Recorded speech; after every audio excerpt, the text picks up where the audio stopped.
la sélection qui est faite et la répartition des étudiants par filière est telle que les spécialisations sont déjà existantes et donc les étudiants, quand ils sortent et qu'ils sont diplômés, ils vont travailler dans les secteurs d'activité qui sont déjà définis. Et comme notre approche est de couvrir l'ensemble des secteurs porteurs au niveau national, donc ce qui fait que justement, les étudiants qui sortent vont travailler dans ces secteurs-là. Et comme les offres de formation ont été conçues de façon à ce que ce soit des formations d'intérêt au niveau national, donc les jeunes qui sortent là et qui sont diplômés ne durent pas dans le chômage. Ils sont tout de suite insérés dans leur domaine de spécialité.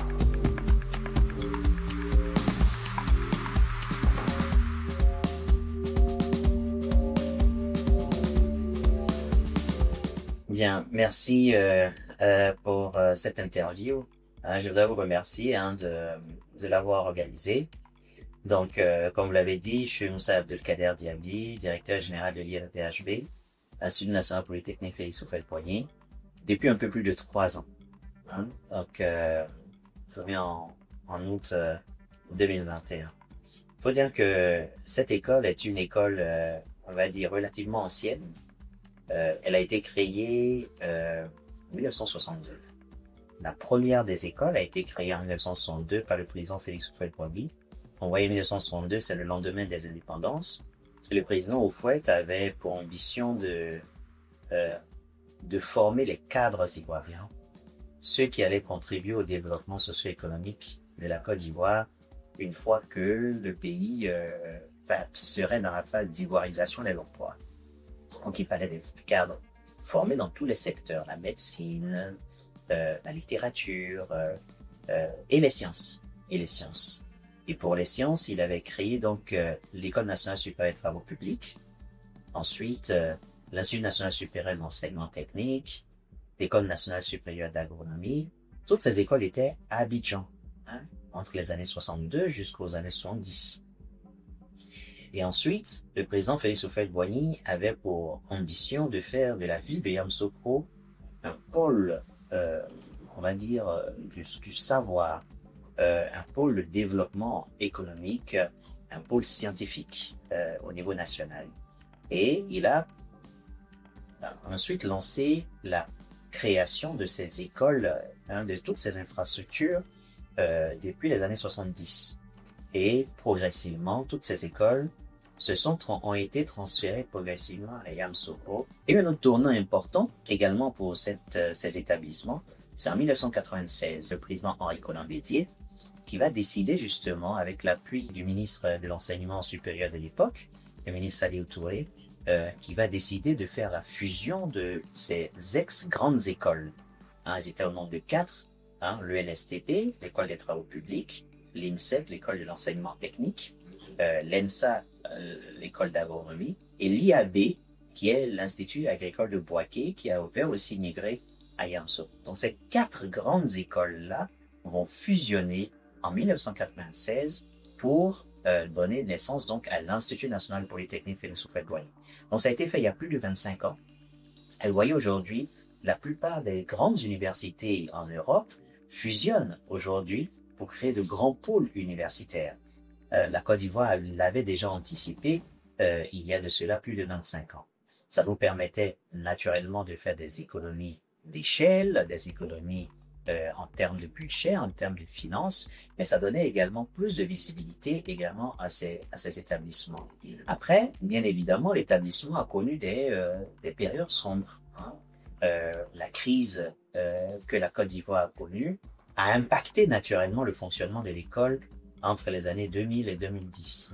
Donc, il y a eu quand même des moments un peu douloureux, des moments un peu difficiles, avec des infrastructures qui ont commencé à devenir vieillissantes, avec des problèmes d'entretien qui sont créés, etc., compte tenu de l'état général finalement et des difficultés que le pays traversait. Et en 2011, un autre tournant pour cet établissement où le pays a pu bénéficier autour de l'année 2012 de l'appui, cette fois-ci des bailleurs de fonds, notamment la France, il faut le dire, qui a été le premier à soutenir l'établissement au travers du contrat de désendettement et de développement. Et il s'est plus de 42 milliards qui ont été injectés à l'Institut pour freiner son état de dégradation qui avançait. Donc ça a été vraiment un appui considérable qui a été apporté à l'établissement. L'établissement n'a pas été rénové, n'a pas été réhabilité, mais son processus de dégradation s'est arrêté. Une fois cela maîtrisé, il y a eu d'énormes investissements qui ont été apportés maintenant sur les curricula de formation pour que les formations qui sont dispensées à l'INPHB puissent être modernisées et surtout répondre aux enjeux de développement de notre pays. Et cela a été fait. Et puis une campagne maintenant d'entrée cette fois-ci dans les certifications internationales a été lancée pour que nos formations puissent être certifiées au niveau international et qu'on puisse avoir la reconnaissance internationale. Et en 2021, nous avons poursuivi ces actions d'internationalisation de l'Institut pour que l'Institut puisse continuer de rayonner au-delà de l'Afrique. Nous avons modernisé les programmes de formation, créé de nouvelles branches de formation depuis ces dernières années. Et puis, la bonne nouvelle, c'est qu'en 2024, le fruit de tous ces travaux-là a été reconnu par un des classements importants, qui est le classement Top University Rank, qui classe l'INPHB comme deuxième établissement, meilleur établissement d'enseignement supérieur d'Afrique francophone, 36e au niveau de l'Afrique. Et puis, le dernier point important, c'est l'annonce faite par le président de la République en fin d'année dernière de réhabiliter complètement l'Institut. Et ça, c'est un point important parce que nous avons un établissement aujourd'hui qui rayonne et qui attire. Mais nous souhaitons justement que l'établissement puisse attirer aussi loin que possible. Et donc, qu'on puisse avoir dans quelques années, sur le campus de l'INPHB, des Chinois, des Européens, des Asiatiques, des Américains qui puissent être attirés par notre campus et qui puissent venir étudier ici.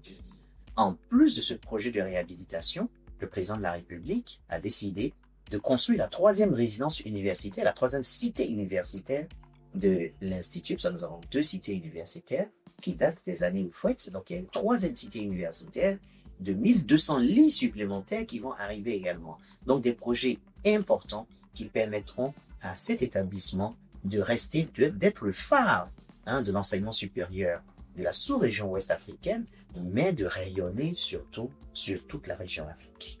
Bien, l'Institut national polytechnique a défini une politique partenariale. Une politique partenariale orientée à la fois sur les partenariats signés avec le monde académique. Et sur le monde académique, il faut dire que plus de 80% de nos partenaires sont français, sont des institutions d'enseignement supérieur françaises. C'était un point important. Et nous avons des partenariats avec les institutions françaises les plus prestigieuses en matière de formation d'ingénieurs de technique, ingénieurs scientifiques et ingénieurs commerciaux, notamment avec l'école polytechnique, avec HEC, avec l'école des ponts, avec l'école avec Télécom Paris, etc., avec l'école de chimie Paris. Donc, des institutions phares avec lesquelles nous sommes en collaboration. Et ces collaborations-là, elles portent sur à la fois la conception, la co-conception de parcours de formation qui sont délocalisés en Côte d'Ivoire à l'INPHB, de façon à ce que ça puisse profiter au maximum de jeunes Ivoiriens, et puis également des programmes de mobilité pour permettre à quelques-uns des Ivoiriens compétents qui puissent aller également poursuivre les études dans des spécialités qui existent dans ces différentes écoles-là. Donc, les 2 modes, en fait, de partenariat. Et ça, c'est dans le domaine académique. Mais nous avons élargi nos spectres de partenariat. Nous avons des collaborations avec l'école de gestion d'Arc à Neuchâtel, par exemple, en Suisse. Nous avons des collaborations avec l'école polytechnique de Montréal. Nous avons des collaborations avec l'université polytechnique de Shenzhen, en Chine. Nous avons des collaborations avec l'université technologique de Tianjin, également en Chine. Nous avons une approche aujourd'hui de diversification de nos partenariats. Et récemment, sous la houlette du ministre de l'Enseignement supérieur et de la Recherche scientifique, nous avons été aux États-Unis pour amorcer une collaboration avec le MIT, notamment, et puis en vue également avec Olin College, qui sont des établissements importants au niveau de Boston. Harvard fait partie également des établissements que nous visons. Mais aujourd'hui, nous sommes très bien avancés dans les discussions avec le MIT et avec Collins College, sous l'impulsion des enseignements supérieurs. Mais l'INPHB, dans sa politique partenariale, développe aussi des collaborations avec le secteur productif, avec le secteur des entreprises. Et sur ce plan-là, plusieurs de nos formations sont conçues en collaboration avec le secteur privé. Nous avons des formations, l'Institut Data Science est le fruit d'une collaboration riche et intense entre l'INPHB, le groupe Orange, avec sa succursale en Côte d'Ivoire, Orange Côte d'Ivoire, et qui s'est renforcée au fil des années avec un certain nombre de partenaires. La Société Générale de Côte d'Ivoire, par exemple, a rejoint le consortium. Sanlam Côte d'Ivoire a rejoint également le consortium et d'autres partenaires qui sont venus en appui. Beaucoup d'acteurs du secteur privé nous sollicitent pour mener un certain nombre d'études techniques à destination de ces différentes entreprises-là. Et puis, nous avons également des partenariats en termes d'insertion professionnelle pour permettre à nos étudiants de faire des stages, mais surtout d'être recrutés en sortie de leur emploi, de leur formation, disons, au sein de l'INPHB. Ce qu'il faut retenir quand même, c'est que nous sommes un institut polytechnique, et je le dis souvent, mais les parcours ne sont pas des parcours polytechniciens. Puisque lorsque l'étudiant est bachelier et qu'il rentre en cycle technicien, il rentre tout de suite dans une école. Donc, il choisit tout de suite une spécialité, même si dans sa spécialité est assez large. Donc, nous sommes un institut polytechnique, mais l'étudiant qui va sortir des classes prépa va passer un concours pour entrer dans une école qui est déjà une école de spécialité. Donc, en réalité, on adresse les secteurs de production au niveau national. Donc, ce qui fait que les 800 diplômés que nous formons chaque année, ils sont répartis par rapport à leur spécialité, aux spécialités qu'ils auront déjà suivies au sein de l'école. Donc, nous avons une école d'agronomie. Nous allons avoir la plupart des ingénieurs qui vont être formés dans le secteur de l'agronomie vont aller dans une industrie, dans le secteur de l'agronomie. La plupart des gens qu'on va former dans le domaine de la télécommunication vont aller dans le secteur de la télécommunication. Ceux qu'on va former dans le domaine des banques vont aller donc dans le domaine des mines, vont aller donc de toute façon je dirais la sélection qui est faite et la répartition des étudiants par filière est telle que les spécialisations sont déjà existantes et donc les étudiants, quand ils sortent et qu'ils sont diplômés, ils vont travailler dans les secteurs d'activité qui sont déjà définis. Et comme notre approche est de couvrir l'ensemble des secteurs porteurs au niveau national, donc ce qui fait que justement, les étudiants qui sortent vont travailler dans ces secteurs-là. Et comme les offres de formation ont été conçues de façon à ce que ce soit des formations d'intérêt au niveau national, donc les jeunes qui sortent là et qui sont diplômés ne durent pas dans le chômage. Ils sont tout de suite insérés dans leur domaine de spécialité. Oui, bien sûr. Et cette disposition, elle a été prévue dans les nouveaux statuts de l'INPHB de 2023, statut adopté, défendu par le ministre de l'Enseignement supérieur et de la Recherche scientifique. Les statuts de l'INPHB disent que le siège de l'INPHB est à Yamoussoukro, son antenne est à Abidjan, mais l'INPHB est à mesure de créer des antennes un peu partout au niveau national. Le ministre a souhaité limiter le périmètre d'action au niveau national. On avait même l'ambition de créer des antennes dans d'autres pays d'Afrique. On a dit, rien ne nous empêche de le faire par association avec des établissements dans ces pays-là, mais en propre, peut-être pas tout de suite, mais au niveau national, ça fait clairement partie des ambitions de l'Institut, tel qu'affiché aujourd'hui dans les statuts.